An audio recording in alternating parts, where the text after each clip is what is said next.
Bahkan singa-singa, kata Imam Syafi'i, tidaklah mereka menjadi raja hutan dengan berdiam di sarang mereka. Tapi mereka menjadi raja hutan iftiraqul ardi. Ketika mereka keluar dari rumah, berkeliling di hutan itu, mengaum, nah itulah kemudian dia menjadi raja hutan. Keberanian. Lihat anak panah, kata Imam Syafi'i. Anak panah itu seindah-indah buatannya, dia tidak akan mungkin mencapai sasarannya kecuali ketika busur sudah dibentangkan dan dilepas dari tangan, dia mengarah kepada sasaran. Itu kader-kader NWDI. Kalian harus jadi busur-busur perjuangan. Kalian harus menjadi raja-raja untuk menyuarakan kebenaran. Tolib, tulab, tolibat, ma'had.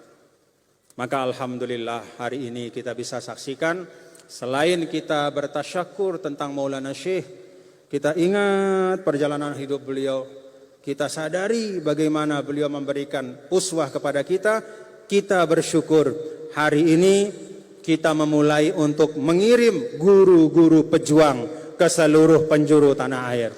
Bangun anak-anakku semua. Bangun, guru pejuang bangun. Cepat bangunnya, cepat. Nah, ini guru pejuang kiri.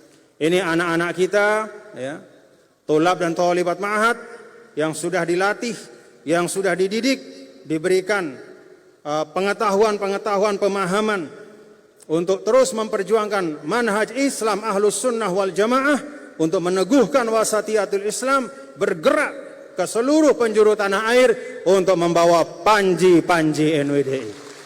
Kita doakan mudah-mudahan terus mengalir guru-guru pejuang kita.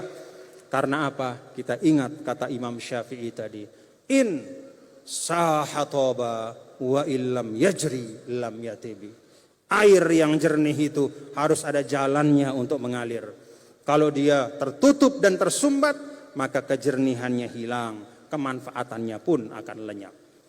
Bahkan yang lebih bahaya lagi Bapak-bapak Ibu, kalau kita tidak bergerak, kita berada di satu tempat saja. Ibarat katakanlah ikan yang ada di kolam. Kolamnya itu tetap sama besarnya. Tapi ikan-ikan yang ada di kolam itu semakin banyak macamnya.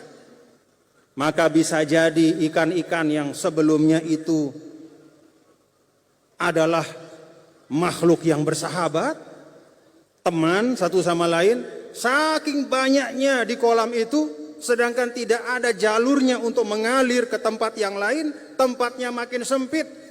Semakin dia berebut oksigen, semakin dia berebut rezeki, semakin dia berebut makanan, yang kawan pun kemudian bisa jadi lawan.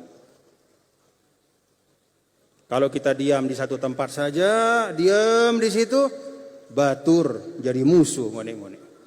Betul enggak Bapak Ibu? Bisa jadi teman akhirnya menjadi musuh. Kenapa? Karena sudah tidak bisa kemana-mana. Akhirnya apa? Saling melihat kekurangan satu sama lain, saling membicarakan kekurangan satu sama lain. Karena hanya di situ saja, tidak mau keluar, tidak mau berjuang. Akhirnya bukannya memperbaiki yang rusak, tapi justru merusak apa yang sudah baik.